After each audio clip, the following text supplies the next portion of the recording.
Welcome everyone to our third edition of the Support Local Art Talk series supported by Nations Trust Bank Private Banking. In this conversation, we will discuss the role of collector. And in curating this panel, my aim was to present not only different profiles, but also different styles of collecting. And I've had the privilege of working with the collectors who sit with us on this panel today, and the pleasure of learning more and of their particular style in collecting, but also gaining an interesting knowledge into their private world of collecting. Before we begin, I would like to introduce the panel. We have with us today Chamika De Alwis, the principal architect of CDA Associates and trustee of the Jeffrey Baba Trust and Lulu Galba Trust. Niloo Jayatilake, head of investments of SoftLogix Holding PLC and chief executive of the Unit Trust Fund. Lahiru Pathmalal, director of e-commerce Kuma and former board member of People's Bank Private PLC. Samaadhi Weerasinghe, director of Oryx Benedal Limited and founder of clothing brand Anuk. Chamika, I would like to start the conversation with you. You have a very distinct eye for collecting and for contemporary art. When did you begin collecting, and how did your taste and preference of art develop? Well, in fact, Saskia, it started by not collecting per se, because it started by, I was fortunate enough to be around fantastic collections and collectors. Collectors like Anjalendran, Channa, Murad, since around 2003. And it was always to do with being around these beautiful things and understanding and appreciating them. Until one fine day, Anjalendran gifted me two very beautiful Kingsley Gunathilaka line drawings to say, here, start a collection. And from that point onwards, in fact, it was because I had no intention of collecting to start with, because one is I couldn't afford it at that time. I was just a student and working, being a student. And it was purely to do with how one actually perceived and being around these fantastic things. And then from that point onwards, obviously the start is from those two paintings. And I kind of took on collecting from around 2008, 2009.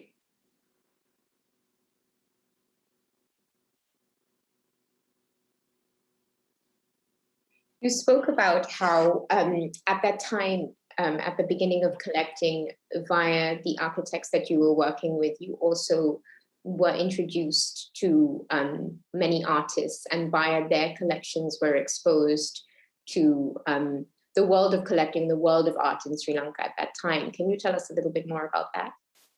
Yeah, I think the key is that for me, it was to do with, once again, when I started collecting, it was to do with the references that I had already seen. So when I started collecting, it was to do with, yes, I've seen this beautiful piece. And when I actually found something of the same artist, it was all to do with that kind of layering. But then obviously, I mean, maturity struck. And then obviously I was looking into and seeing and meeting these fantastic artists. And then the storyline actually changes, where you actually know the meaning behind these pieces. It's not only for the face of the piece of art, but also, in fact, what this art is about, the emotions of the artist. And for me, what was more important was the time and what symbolized that kind of piece. And for me, if you look at my collection, I could immediately say I bought this piece at this particular time, which symbolizes also what was going around in Sri Lanka. And once again, I think we were fortunate to be around the 90s movement at that point.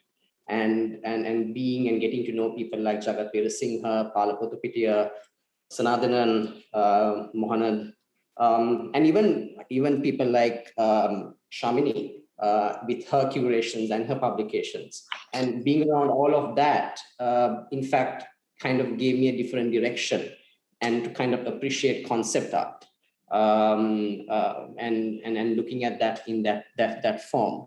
And I think the key is also knowing what is out there, also helped me to kind of evolve from only looking at possibly the beauty in art, which is obviously very, very important.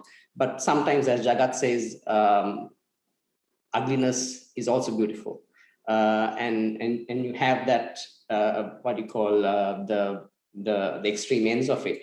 And I think traveling, thanks to my profession, I fortunate to get the opportunity of traveling quite a bit. And being outside Sri Lanka gives me also kind of an insight as to what's happening around the world, and which is quite important in art. By meeting fantastic people, curators, collectors, artists, visiting biennales, galleries, all of that, that gives you a kind of a insight for me personally to appreciate also contemporary art, which is happening now, currently in Sri Lanka. Gives you that, otherwise what happens is you only kind of know and you see what's happening in your immediate context. And seeing, I think, what's around the world at that particular time and that moment is pretty important. It was pretty important to me. And that was one way to answer your question, how the eye has developed and the collections have evolved is through that process. And I think it's pretty important to do that. And your collection is clearly a combination of contemporary and modern, and we can see that from the works that are placed behind you as well. So was it the modern that came later? Yes, in fact, it's a funny story where the first piece of art I actually bought was, it sounds as ridiculous as it kind of might be, it was an Ivan Peiris. Once again, simply because of Anjalendran, typical Anjalendran style, come, bye. And he had introduced me to Senaka Bandaranayake at that point. And Anjalan had said, look, you should buy this. And to be quite honest, I really couldn't afford it. And I knew I couldn't. And I said, sir, look, I really can't afford this piece. He said, no, I've already spoken to Senaka. And he's decided to give you a student discount. And another 6 months or 6 installments in paying back. And so that was the start of actually buying and getting into the masters. And by doing that, in fact, it gave me a kind of a much more of an insight as to what contemporary art is, because those pieces were contemporary art. If you look at it, I mean, that's the reason I kind of appreciate a lot of Ivan Peiris' work, is that it is very, very contemporary, even in the current context. And that gave me an edge to kind of developing an eye for the current young artists of contemporary Sri Lankan art. And then, as I mentioned, it's to do with that balance. And for me as an architect, also being a person who collects and lives amongst art, it's pretty important as to how things have been placed. I think placement for art for me is pretty important in terms of where it sits, what it does to the space, and having a kind of a master's painting next to something which is very current does also justice to each other in a way. So that's also part of the collection which I kind of try to develop. And also when I do keep art or do place it in certain places, is to do with what complements the other. And even if I buy into art, it's mostly also to do with possibly placement. What would happen if this piece is bought? Where will I actually keep it? And what will it do to the collection? And obviously there's a one-off piece, you just buy it because it's absolutely beautiful and you can't let go of it. So those are the kind of different, I think, steps that I've taken so far in having a collection.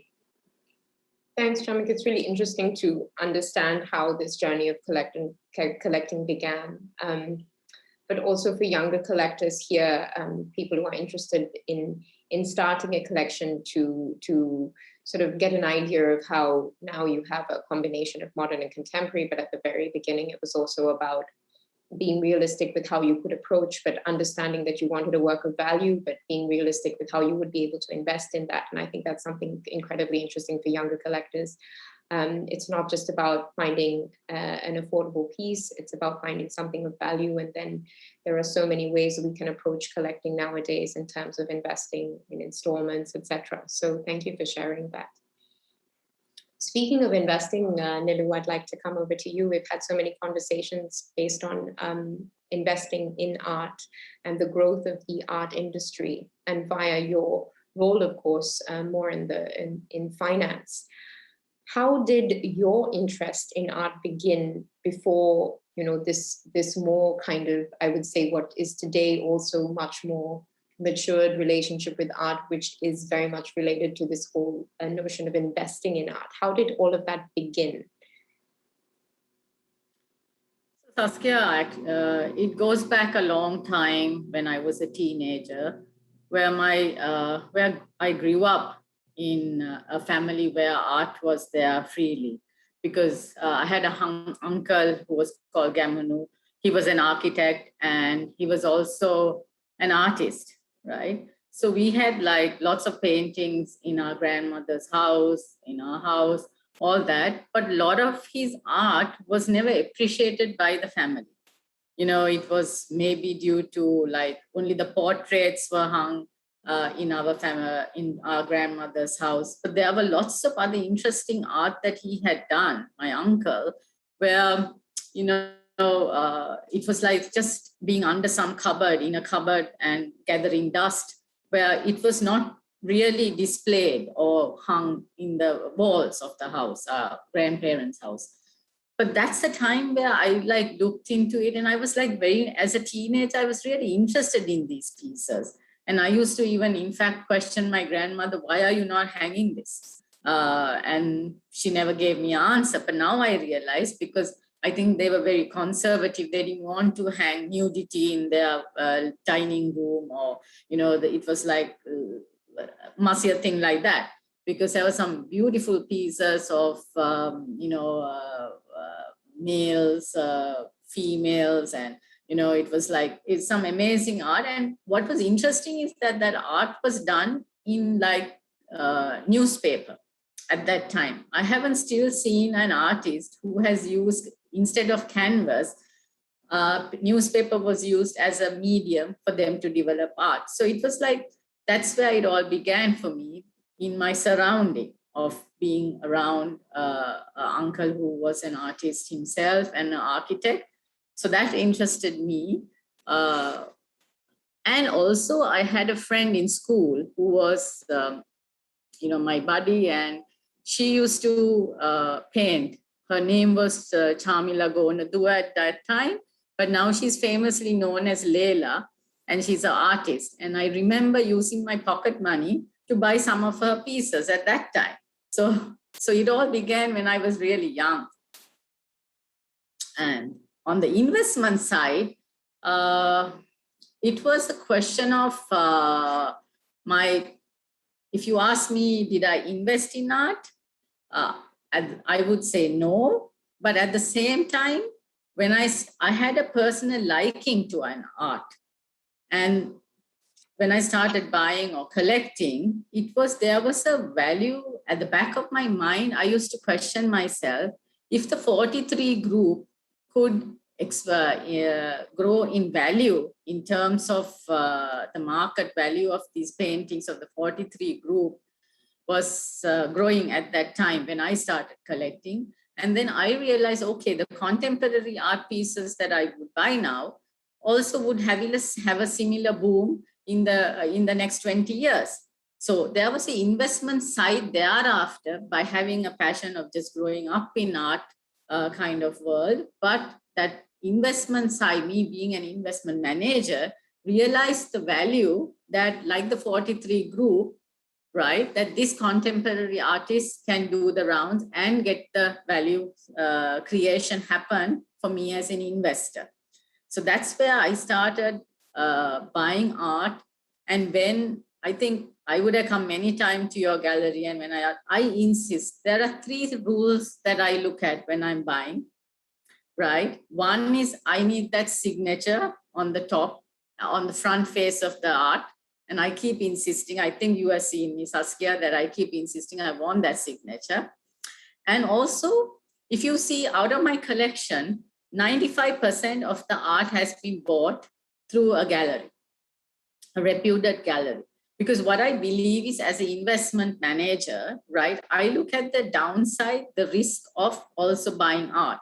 If you buy fake art, or it's to establish the authenticity of it, is greater because of the reputation of the gallery that you buy from, right? Or at the exhibition, because the provenance has been created by the gallerist, right? So if you see my collection would be 95% would be bought from an exhibition of a reputed gallery. And thirdly, I also look to see whether these artists have potential to go, or have they exhibited in a foreign in a foreign land in terms of exhibition. Have they had the opportunity of exhibiting overseas, and can they really top up to be an Asian artist in the next 20 years? You know, so when you're investing, I look to see what's the potential in 20 years. Can that value be created by that artist? Right. So those are like 3 rules I look at. So of course, I know I might not be looking at the ideal thing of the painting being me falling in love with the painting, but I look at these kind of things because when I know the fact of when investing, you need to really harness your wealth or your value in a safe way. So that's what I do. Thanks, Niloo.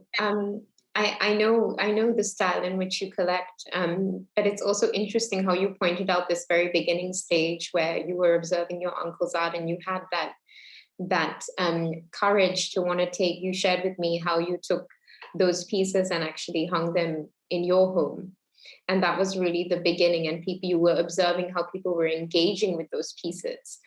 And something I observe in your collection, with all the sort of investment and understanding that you have gained in the market, but also the way in which you approach art is with a very specific eye. And that's why I find your combination and style of collecting so very interesting. I'd like to come to you, Samaadhi, now.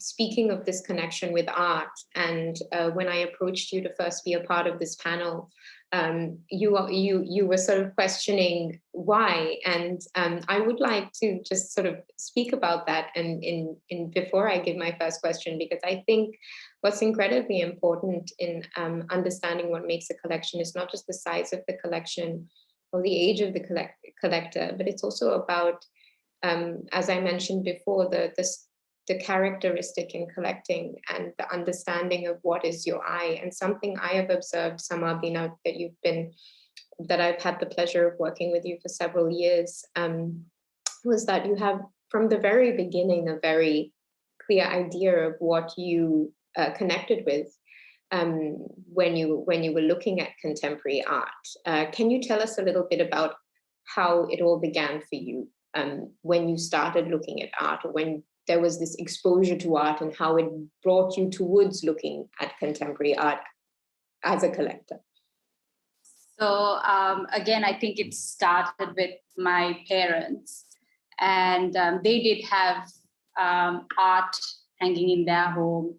But I don't think there was really a connection to it per se. It was more like they wanted to fill their walls with color. So there was this kind of idea of having a piece, but never really, there was no story behind it as such. So they were just, like I said, they sort of bought the pieces as more to fill their walls rather than anything else. But then when I came back, and I never really questioned it, you know, my dad would take me for exhibitions and things like that, but I never really had an interest when I was growing up.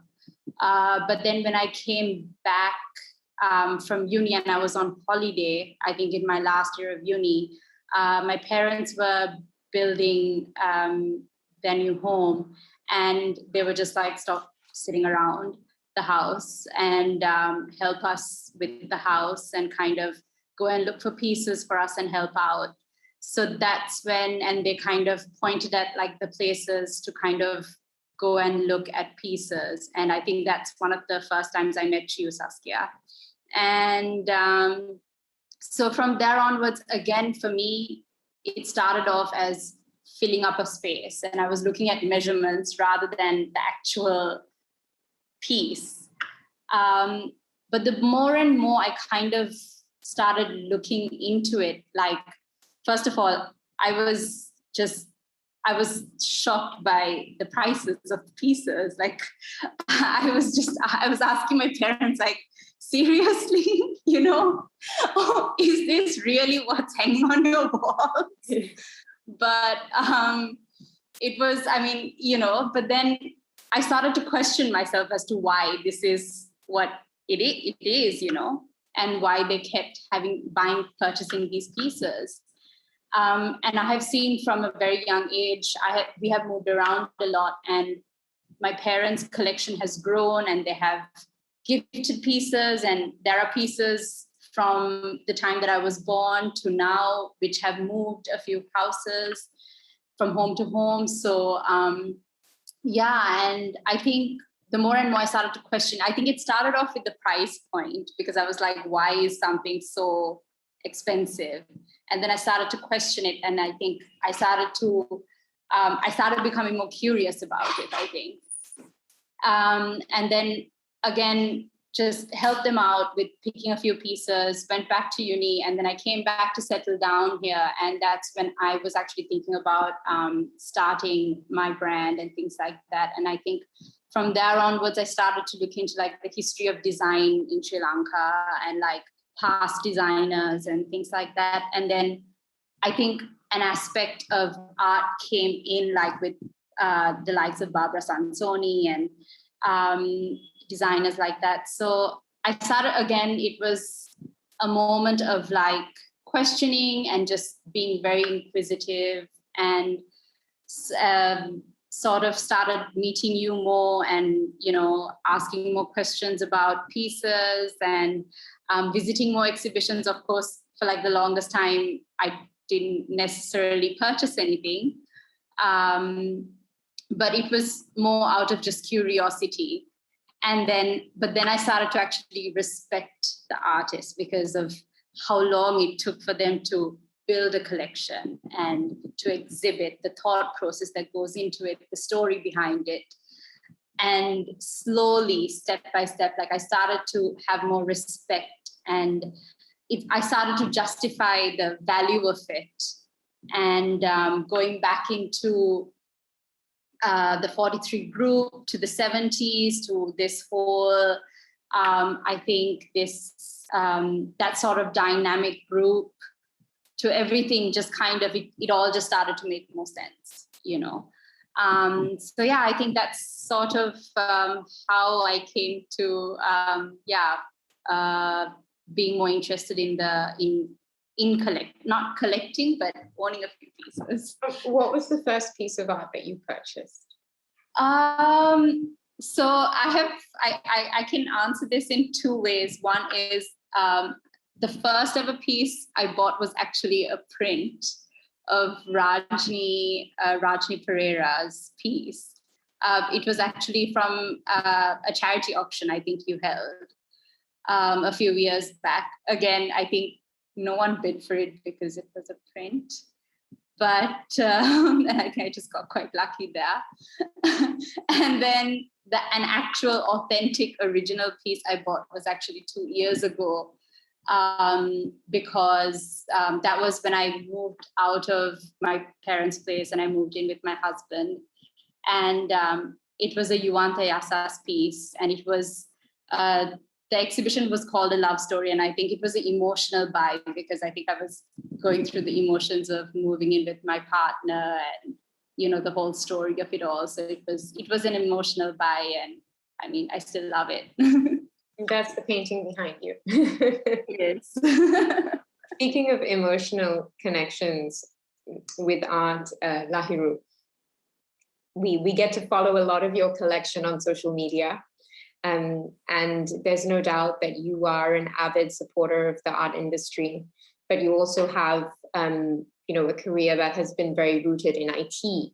So how did this happen? How did you get introduced to art, and how did that bring you to the space you're sitting in now, where you're surrounded by so much contemporary work? Thanks, Saskia, for having me. Good evening, everybody. Thanks for the question. So bear with me. I mean, it's a bit cliche, but I mean, end of the day, my parents definitely had some sort of impact in terms of collecting. My father, while I came from a very middle-income family, my father, while he was making inroads, used to collect antiques. So I can remember that journey with him, going to these antique shops to collect and so on and so forth. And I did have artistic streak. My parents noticed that, went to art school. I was very fortunate enough, and I fundamentally believe this. So while I collect pieces of art, it's also thought processes which I feel I collect, or collect pieces which capture a movement or a time.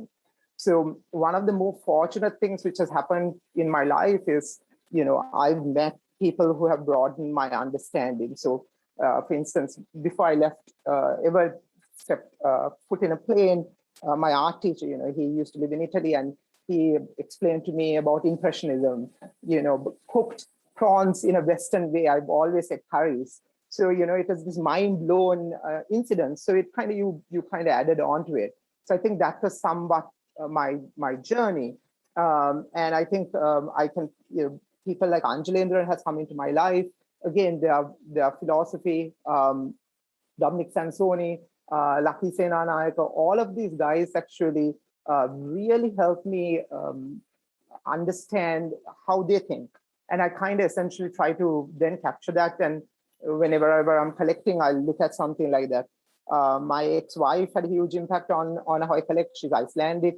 So from a cultural perspective also, I was taken into this, what you would call alien lands.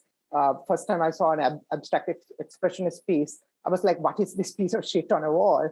And then, you have an impact. You look at it and you're like, what? And then essentially, you come to terms with it, and then, you grow with it. So yeah, my absolute love, is collecting contemporary pieces. I really love it. I think Chamika also mentioned this. I love this relationship with, gallerists, artists, hanging out with them a lot. I can remember moments. I can remember the first time I met you at your gallery. These seminal moments, essentially, which kind of, you grow with people, right? Like, so, we grow together. And I think that's essentially what, in terms of a collection or collecting, I do. And one part of my collecting and collections is I also tend to get rid of pieces as well once in a while. If I go bored of it, I don't hang on to it. If I can monetize it, I'll monetize it and buy something else which I find more interesting. And I think, as many pieces as I have, I probably got rid of 20% of that, one way or the other. So I think that's the kind of journey, in a nutshell. I might rush through most of it, but in a nutshell, that is what I have. And I would like to say at this point, the wall space and what we collect on a wall is a percentile of what you buy into in terms of what we all do.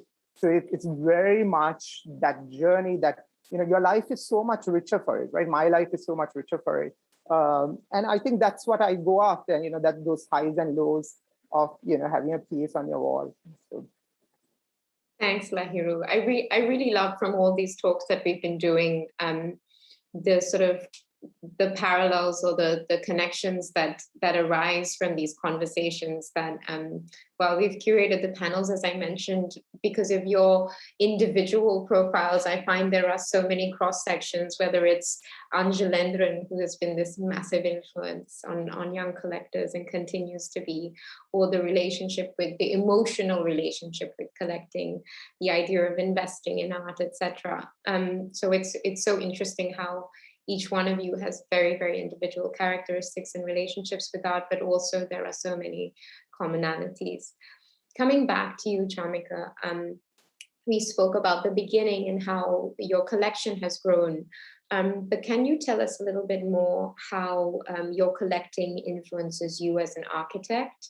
And also, do you feel a responsibility to introduce your clients to the art world?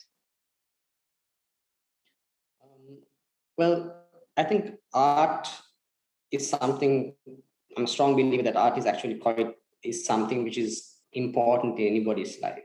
Let it be art, music, theater, all of that. And that inculcates a very different perception as to how you see the world. and how we appreciate other things.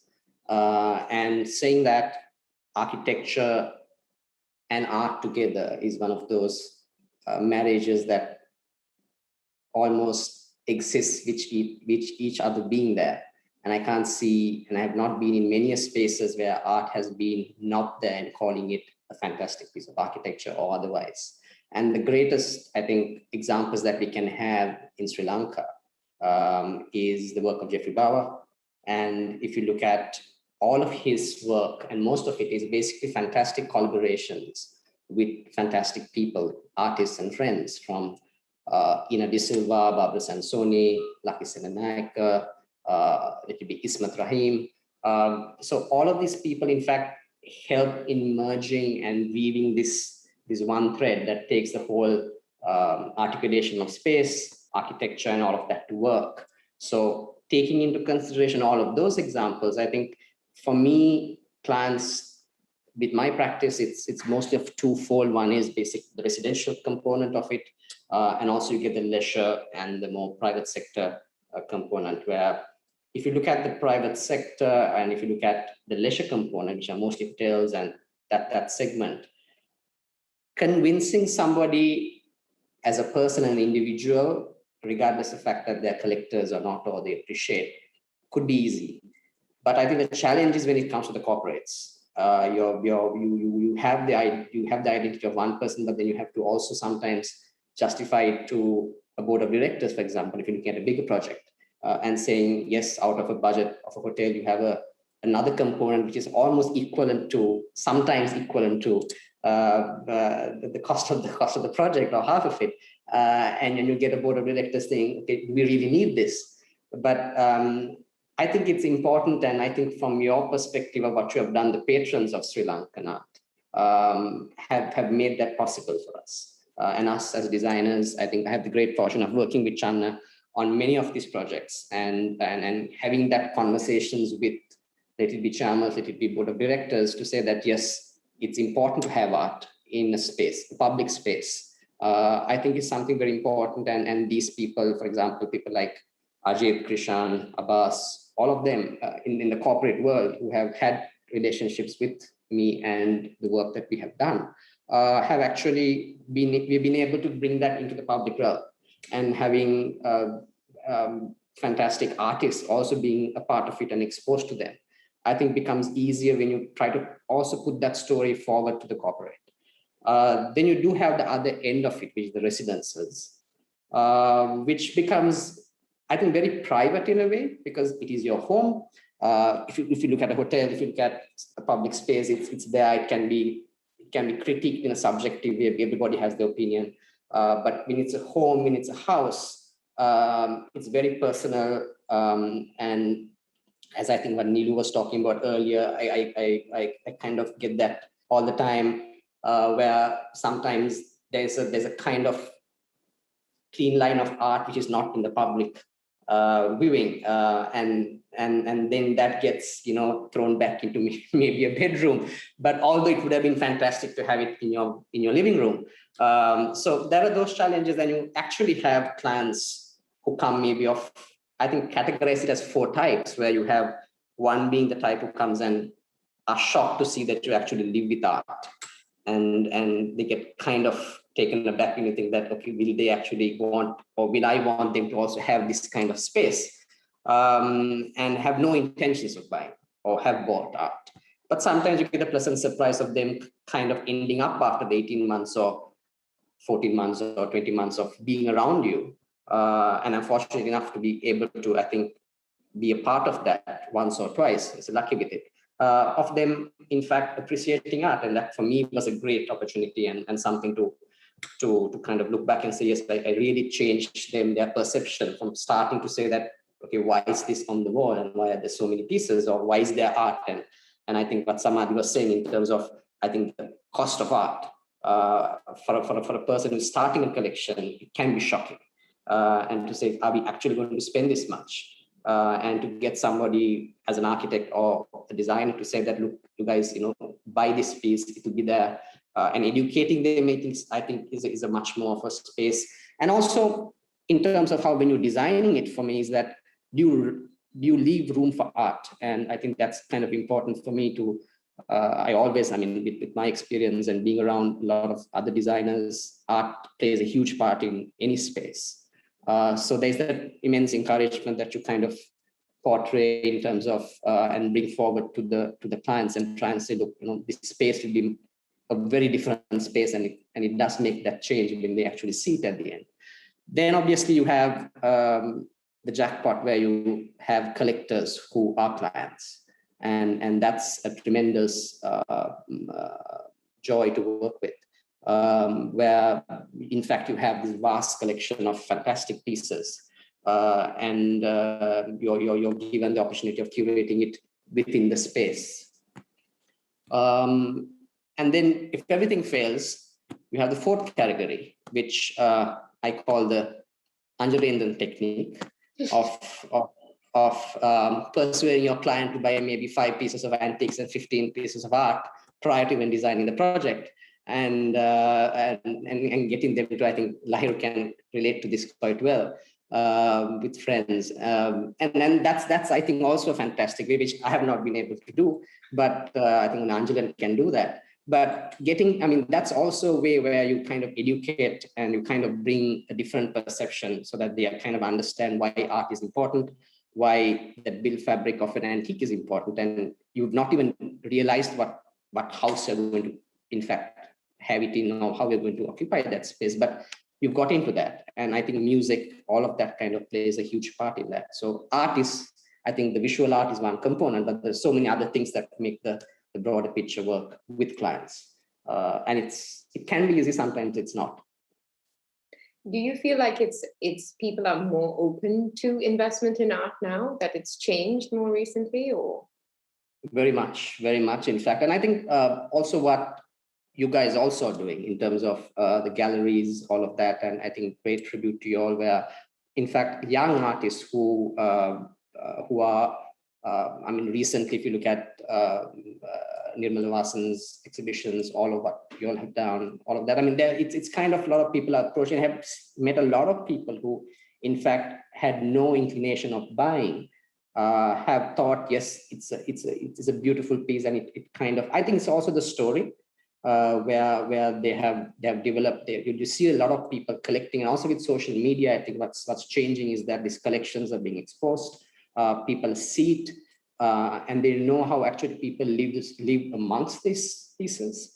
And the tremendous pleasure that you have something beautiful in your house kind of matters, or in whatever space it is, could be a room, it could be anything. And art does make a huge difference. And a lot of people I have kind of met, regardless of clients, let it be even friends, who have kind of got into buying art simply because it's out there, people can see it, and they know how people live around it. I think that's kind of important as well.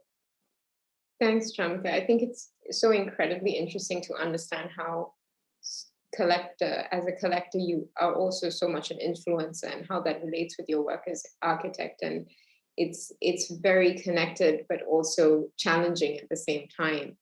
But coming as somebody who's so involved in the art industry, I think all these roles played are so much a part of the industry's growth, and so very important. Speaking of the industry's growth, Niloo, what are your observations in terms of how you have seen the market appreciate over the last decade specifically? And from also a critical point of view, what are the things that you would like to see change as a collector?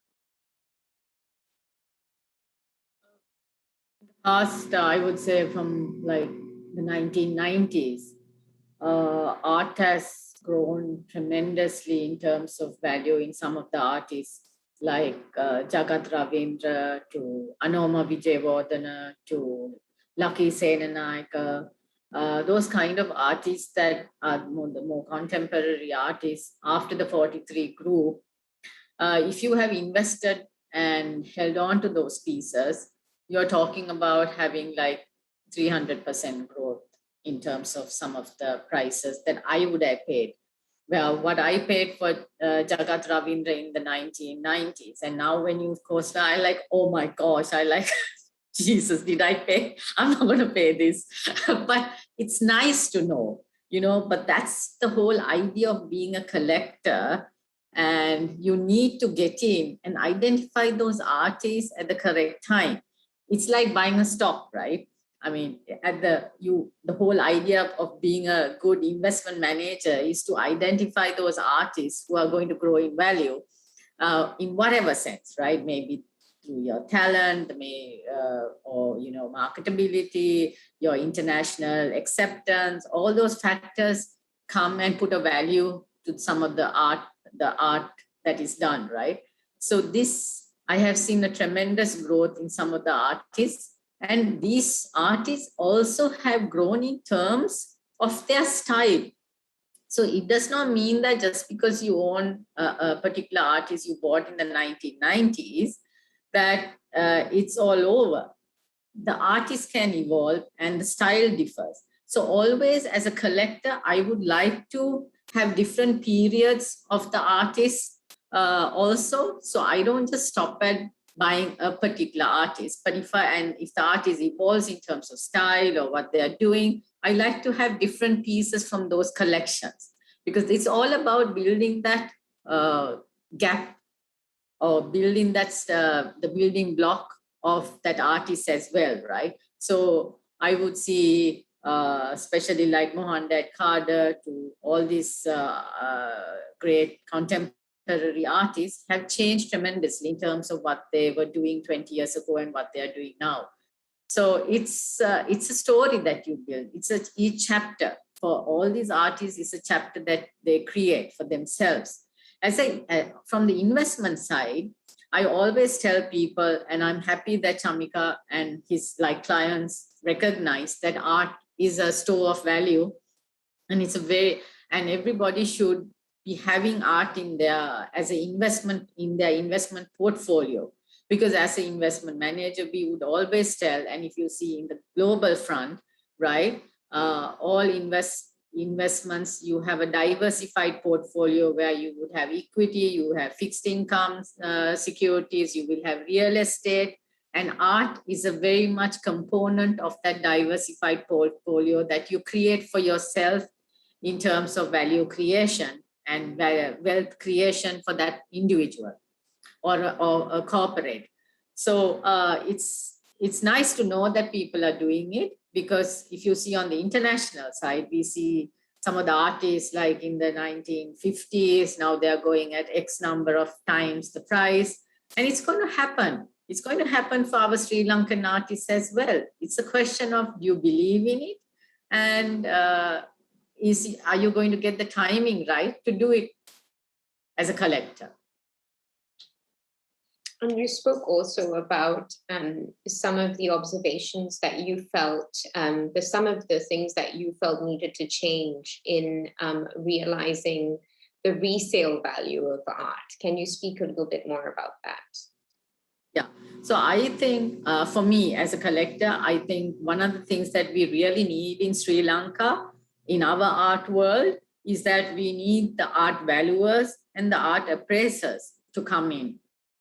This is where, authenticity of the art, the valuer can assess the value. And as, let's say, a collector, like I was so happy to hear what Lahiru said, that he has sold 20% of his collection. At least he has turned his art collection over. Because when I did once a talk with Shant Fernando, and he said, my collection is not for sale. But I told him, no, my collection, everything is for sale, including me at a price, right? So it's nice to know that Lahiru, who is a young collector, who has already, right, turned his art collection, 20% of his art collection. So for people like that, for this industry to grow, it's good to have where we have art valuers who we can go to, value our contemporary art, establish the price, because these art valuers will take into account different aspects. What is the global contemporary art prices going at? what is Indian art going at? That's the relative in the subcontinent. If you see some of the Bangladeshi artists to the Indian artists, oh my God, exponential growth in the prices that you're talking about, right? So you always, the art valuers or as an investor, you would look at what is the value creation on the international side. Are these artists, Asian artists, commanding huge prices? Then in terms of is the artist international? Is he or she an international accepted artist? Then your valuer would put a huge price for it. And also, I always keep asking how many pieces of the artist is for sale in an exhibition. Because if he has about 100 pieces, the value is not going to enhance, right? This is me, investing.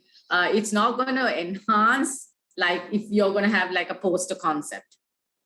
So is it a very select kind of number of art pieces that he or she has done, and those kind of things come into the valuers. So it's very important for the art industry to have these art valuers, and I'm sure galleries like you all would be able to enhance and do this kind of, and bring in the valuers into your galleries and enable the collectors to come and value their art.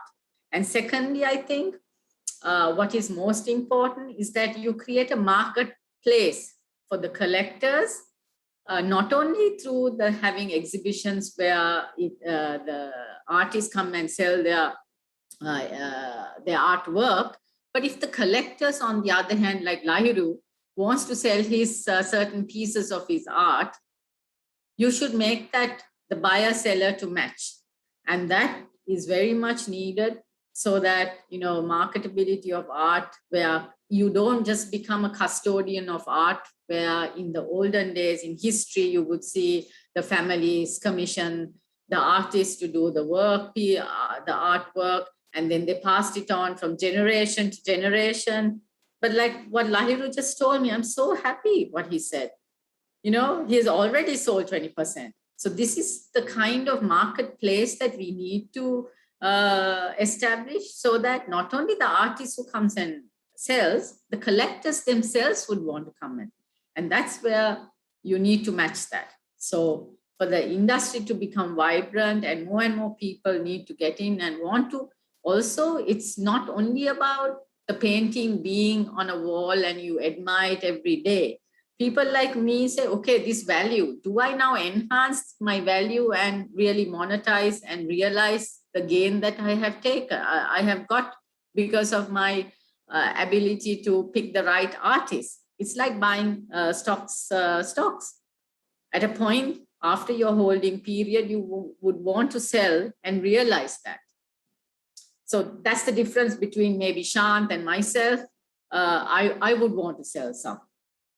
I think it's interesting because there are perhaps two types of collectors, and then there's the 100% emotional collector who wants to hold on to their pieces, and then there is the investment oriented collector, or potentially it's not necessarily even that. Maybe Lahiru would agree, and we'll come to that. But I think there is definitely this growing interest in selling works, and I've experienced that as a gallerist, particularly with people who are moving to another country and can't take all their works with them, the next generation, etc. So this is something that's definitely growing. So it's a really interesting observation, Niloo, and definitely something that we need to improve upon in the industry. You spoke about posters. And I think that's a really interesting subject because it came up when I was preparing for this conversation with Samaadhi. And I don't agree necessarily 100% in the value. When it's a limited edition, it can appreciate in value, but of course much slower. So you're correct in saying that the difference in a unique piece of art, it's considerably different in how it appreciates. Samaadhi, you spoke about did you share with us the first piece that you purchased, the Rajni Pereira print? You did mention it at the beginning. But also we spoke about the observations that your generation, people you move with of your age group, the observations they make of your collection and the interaction that they have. And this was something I was very interested in learning because of you being a younger collector. Can you share a little bit about that with us? And also a second thing I would like to ask you would be, how has, similarly to the question I asked Chamika, how has art influenced your work as a designer? So if we could start perhaps with looking at this sort of generational outlook that you have observed. I think on a generational outlook, so with, for example, if we're gonna look at my friends in general, and when they, for example, when they come over and they see certain pieces, they tend to, I think they're also very curious to know what this piece is about. I think it's almost like a party trick for me, because they look at a piece and they're like, what is this? And it's gone to a point where I have this one piece from Fabian, and I'm not even kidding. Like, I've had people just go up to it and crowd around it. And they're like, is this, like, is that, what is this, And it's so great, like, to the point where I've even had messages the next day where they've like texted me being like, but tell me, what is it? So, and I think that is sort of like a great way to start a conversation. And then because of that, I think they know that I'm interested in collecting pieces. And then ever since then, I think when you started, I think this is where I think it was Chamika who brought up about social media. I think a lot of my friends have sort of gotten more into art because of, for example, them following your gallery or other accounts.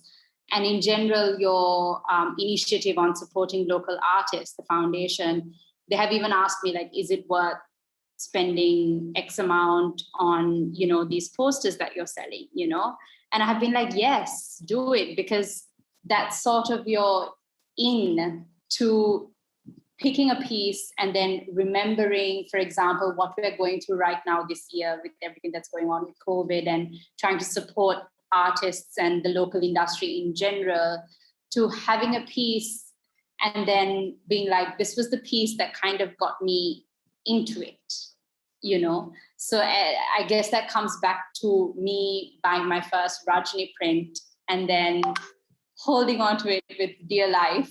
And then later, a few years later, actually buying an authentic piece.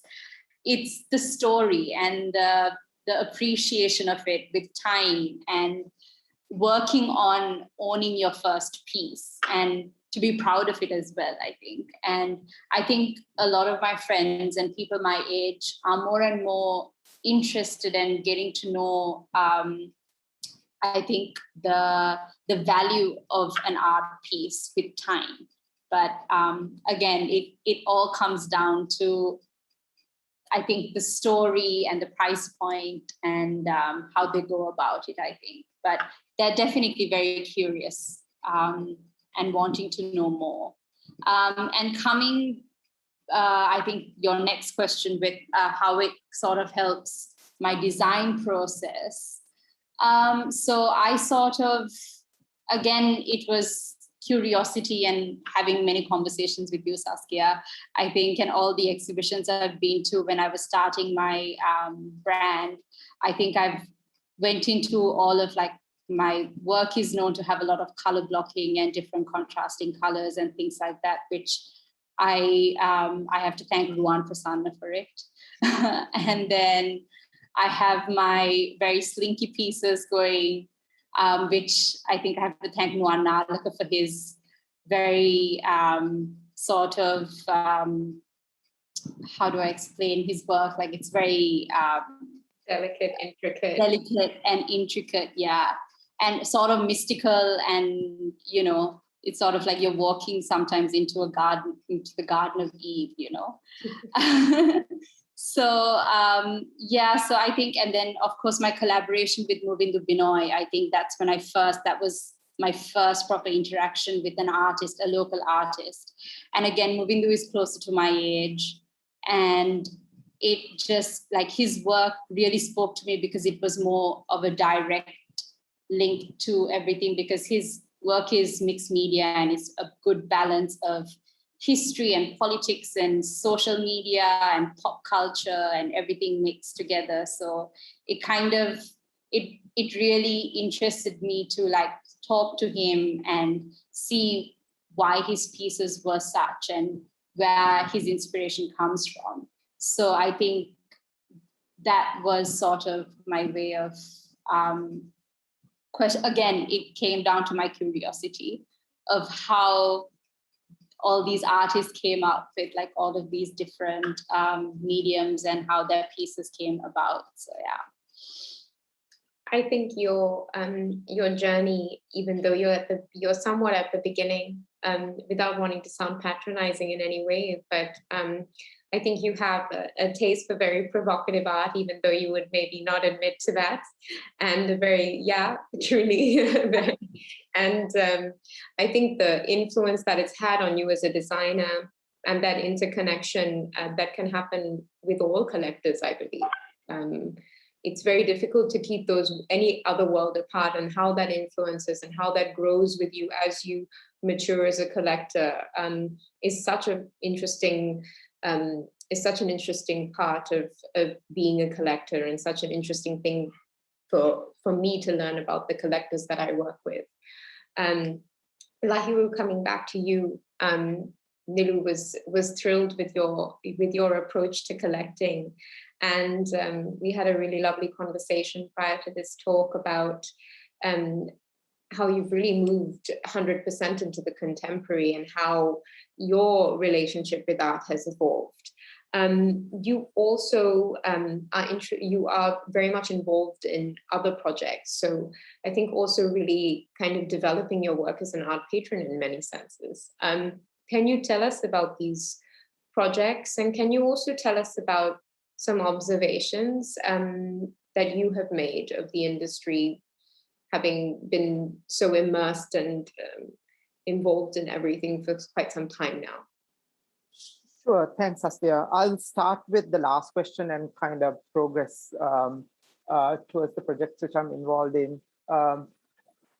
In terms of the wider views on this, right? And I'm also echoing out sometimes what artists would tell me because of some relationships I have with them, within reason. So one of the things, obviously, is the idea, and this maybe I was also subject to this kind of thought process at some point or the other. We buy artists' work in terms of contemporary, and we're kind of helping them out, especially if the artist is young and not, let's say, very well defined or established. And to kind of think through this process and think nobody's helping anybody out. If anything, we are helping each other out. Because when you buy a piece of art or you buy a book to read, you are immersing yourself as much as anything else. You're growing as a part of that. So it's very fundamentally important to come together with that reality. Nobody's doing each other favors particularly, but you're growing together, you're gaining something as much as they're gaining maybe from 1%. So that's one part of it. And the other thing is, I feel, and one of the main components, I think, as a group, which we've done, or I've been very fortunate enough to do, some of these artists and individuals in my life, like Dominic, Anjalendra, and all of these guys, if I don't mention any names, I'm very sorry. But they've been in the game for a long time. And some of us, have been essentially getting into this very early on. Like, I mean, just to mention one name, Ajanta. When he as an architect came to my house and we started doodling or talking about something. So that's one element of it. So sometimes, the part of the journey is that. So for instance, I suppose, and I mentioned this very clearly, the story to you as well. I mean, though I don't think we've known each other that very well, the fact that I walked into your gallery, in somewhat your early days, those things also kind of define that journey, and, you learn from it as you go along.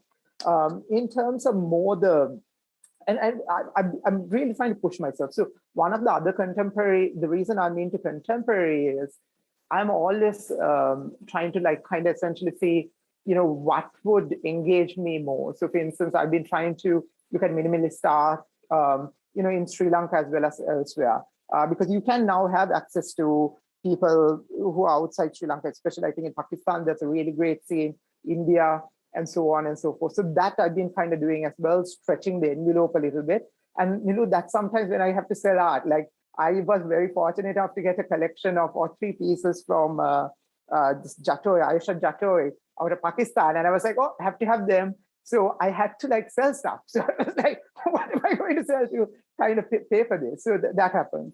And lastly, I want to tell about the projects which I've been fortunate enough just by life chance. So one of the things which we are doing right now during my last life at People's Bank, I was, the people who I'm kind of leasing my home from in the 70s were responsible for commissioning all these beautiful masterpieces by large, artists, George Keats, Senaka Senanayake, Richard Gabriel, and so on and so forth.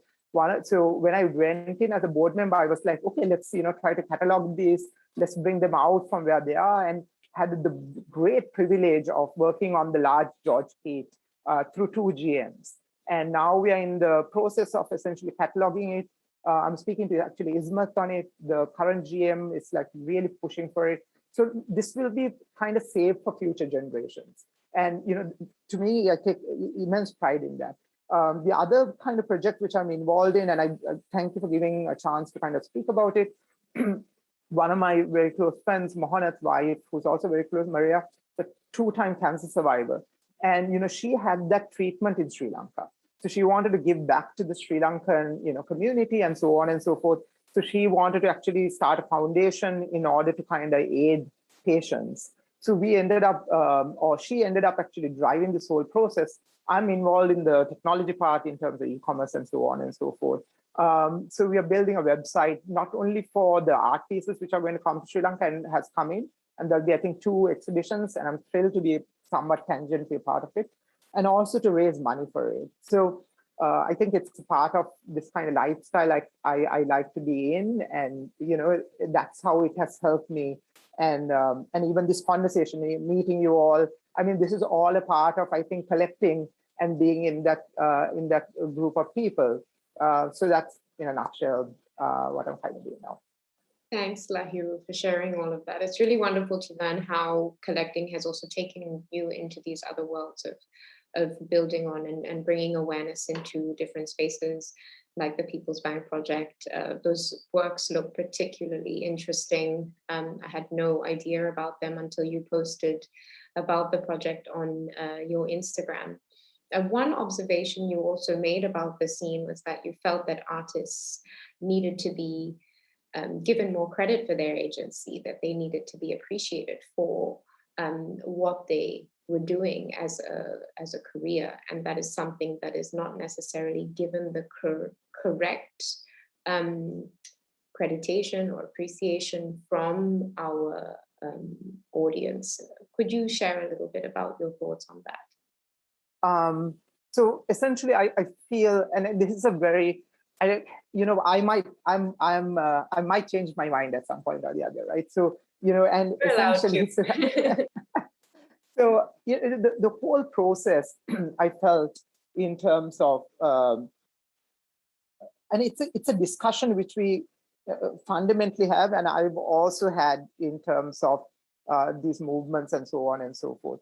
So one of the things Anjalendran used to say, he's like, we have to essentially buy contemporary because, we have to kind of put, they're living artists, right? So that's one element of it. But I think even in a society, and I think this is, I've kind of seen for myself in my lifetime with my family and so on and so forth. The moment like the kind of incomes and everything else rises, you have this kind of space to buy art, appreciate art, because you realize that it actually has a significant impact in improving your life. Why is it that I do what we do, or all of these collectors do what we do? So I think to simplify the thing, so we have to kind of treasure the fact that the individuals who put art in our lives as the creators of it have this incredible ability to uplift our life. And it's important to see them as equals in that journey. I think that's fundamentally important to do, and not kind of some kind of charitable work which you may or may not be doing. that's something else. That's doing charity. That don't confuse that into kind of collecting, I think. And that's something I strongly believe in. And that's why I think Samaadhi, this comes into the conversation which you kind of alluded to as well. Why do we value a piece at that point? Sure, a gallery might say, it's worth this much, but blah, blah, blah. But end of the day, we make a conscious effort and say, this is valuable to me because of this, right? So I think that's essentially it. I think that's my point. And I think if we do that, we'll have more honest conversations about art, and we can critique art. And, because we can say, what, that's a good piece and that's a pretty shit piece, and, people sometimes don't do that either, right? Because after a certain point, you never want to tiptoe on what you call an established artist. But, you will be happily, merrily walking around and saying stuff like to new artists, this doesn't quite fit my whatever, so I think that comes out of that. So I think once we reach that, level of maturity, we can essentially have that honest conversation. And I think that's required in a mature sense of collecting. And I think, Niloo, this goes to what you say. The moment we start actually critiquing artists, seeing that these guys are equals, then the game gets better. You know what I mean? Because they'll be like, look, these guys actually see me for who I am. Plus, they have the ability to give an honest opinion about my work, right? So, and then I think you'll have that ecosystem develop. So in a nutshell, I think that's essentially my thoughts on it. I think it's an incredibly important observation, and it's what I truly hope will be that will come more out of conversations like this, as you mentioned. But it's something that came up similarly in the curators' conversation and the issues in our society, the classism that exists, and how that changes our approach to the industry. And I think the fact that we're having these conversations in itself means that there is change happening.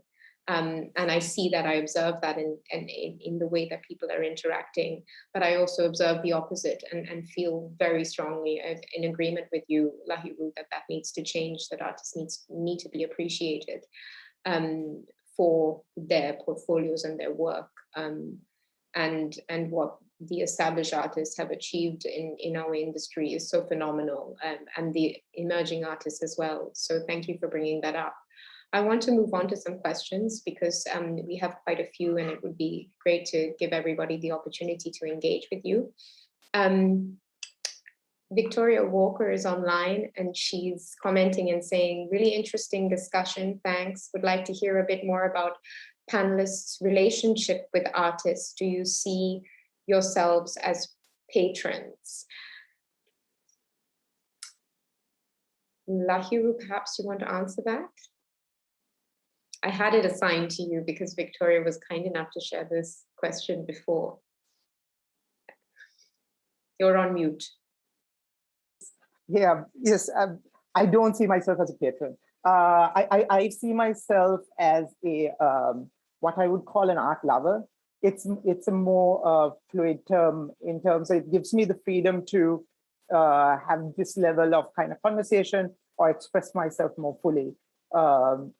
I think art lover also allows me to have that kind of fluidity.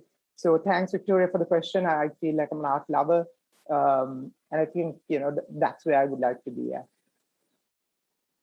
We have a question from Ranjika Aryaratna, and he's asking about mass collection and your views on it.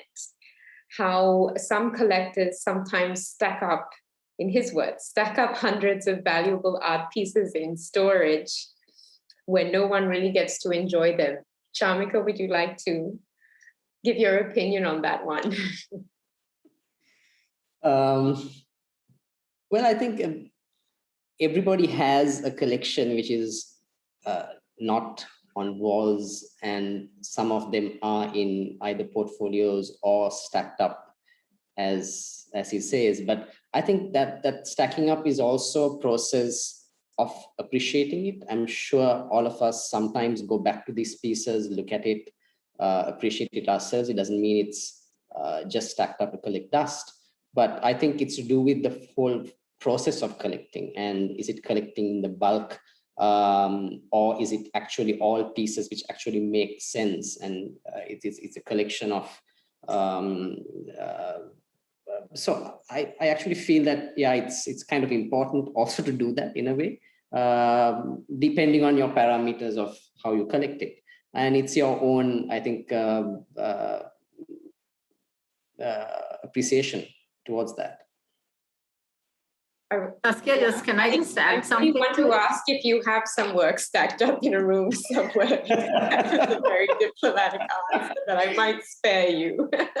Saskia, to add to what Chamika just said, I mean, as the art as an investment, right?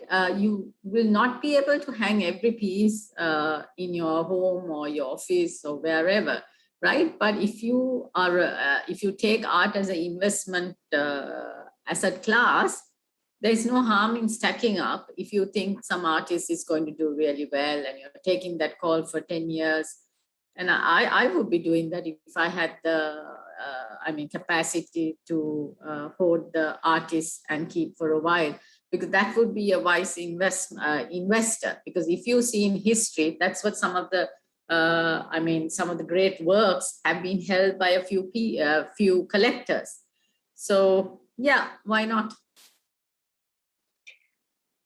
I think this is a nice one for everyone to answer. Question for all the panelists. Name a Sri Lankan artist who you don't currently own, but is on your wish list. Samaadhi, you want to go first? I would say Jagat Ravindra. I think Jagat Ravindra. Niloo? I would go with Chandragupta Tenuvara. Lahiru? Well, I'm going to say again a lovely cliche answer. You know, as much as I love collecting contemporary, I would love to have a good any George Keat at this point. But I feel like I don't. I don't have it. So I'm saving rupees and cents. But the appreciation value on that is just skyrocketing. So every morning you get up, it's a little bit further from your reach. Chamika? Well, I probably H.A. Karunaratne. That's someone I actually don't have, and I kind of, as you know, I mean, it takes a long time for me to get into buying pieces, but that's something I've been really, like to get one. As Nuwan Henaka is asking, as collectors, what is your view on NFTs? Has anybody started collecting digital art pieces as NFTs? Does anyone understand what an NFT is? I understand NFTs quite a bit, but you know, the thing is with NFTs. So here's the thing: NFTs is like any other medium, right? But you have to understand what you're buying.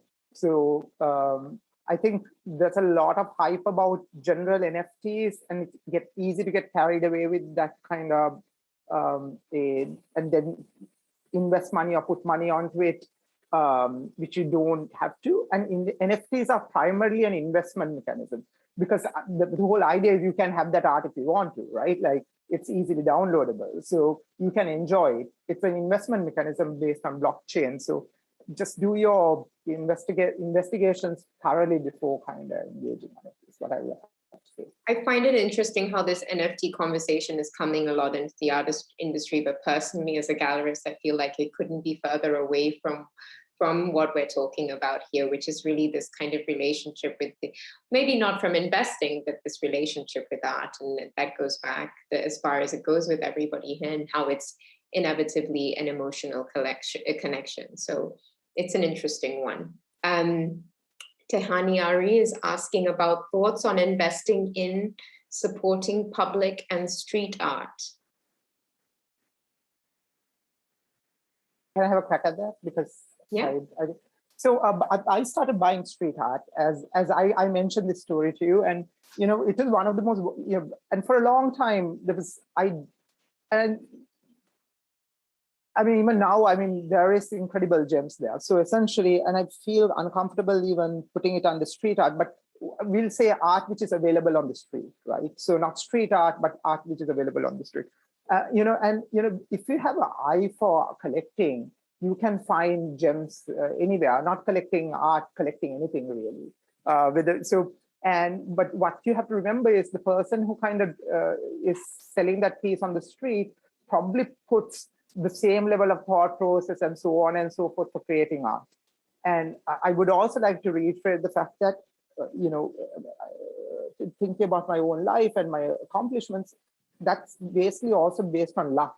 So when you look at an art piece, even on the street, and what they're trying to portray, contextualize in that scenario play, and I think that's a good thing. And there's been many artists who have, maybe not so much in Sri Lanka, which comes to my mind, but Basquiat or people did American post-impressionist movement. Nobody put any value on that art, essentially, and that was what you would call art which you found on the street, but then found incredible, latter in their life, and because the American economy was booming, things just picked up. So I'm sorry for taking a little bit more time on that, but I think that should be the approach of people. But just to add to that, I think street art, not necessarily that it's like you buy art on the street, but street art in overseas context also creates opportunity for some of these artists to have visibility in terms of creating it on a wall, or in some in like Amsterdam and all certain countries, they have street art is very popular.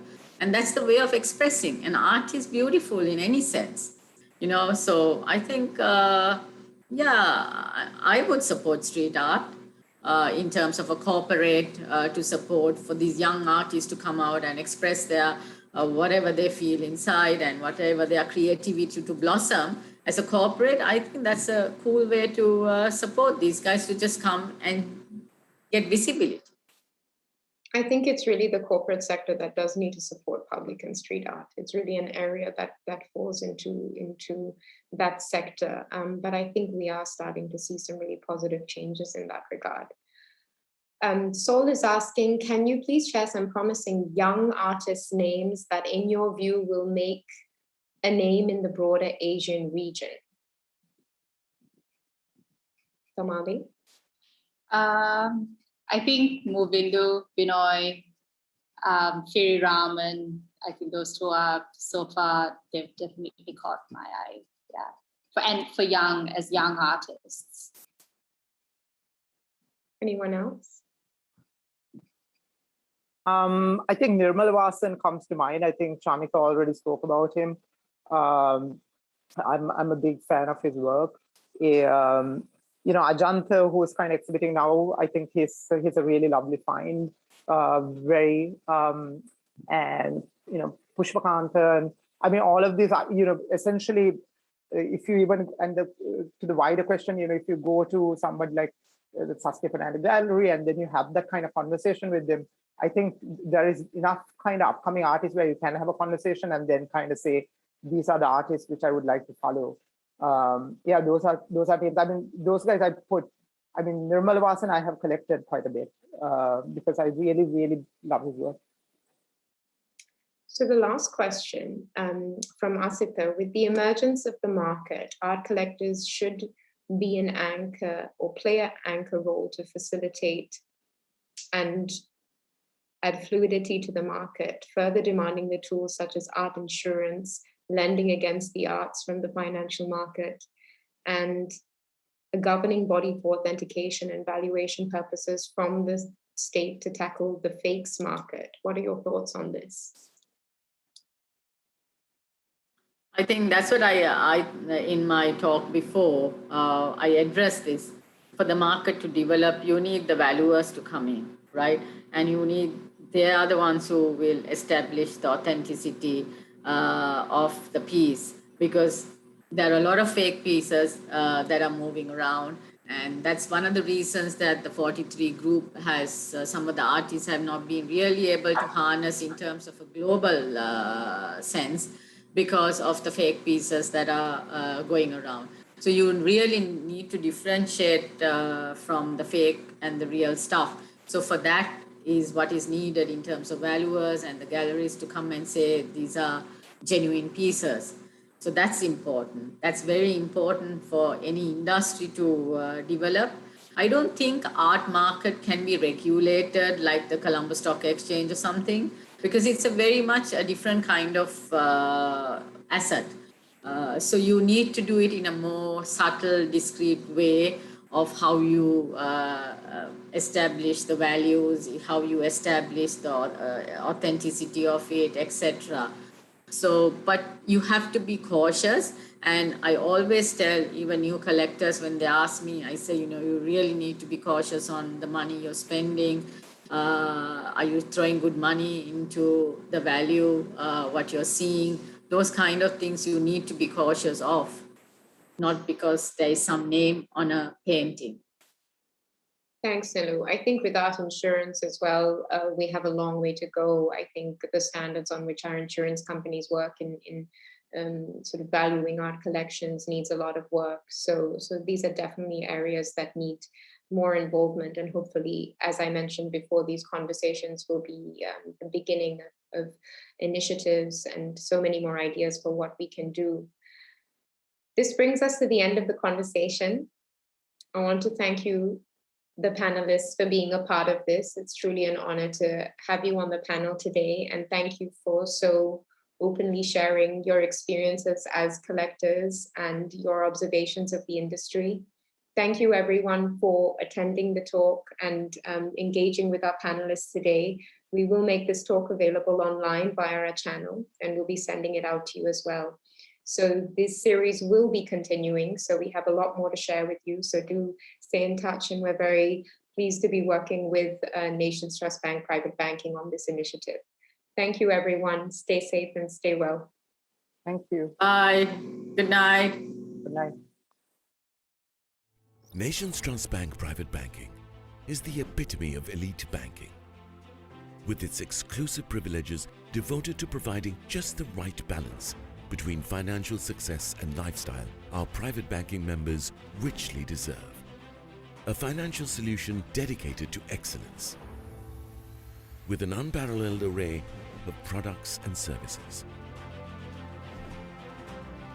that enrich, enhance, and empower success.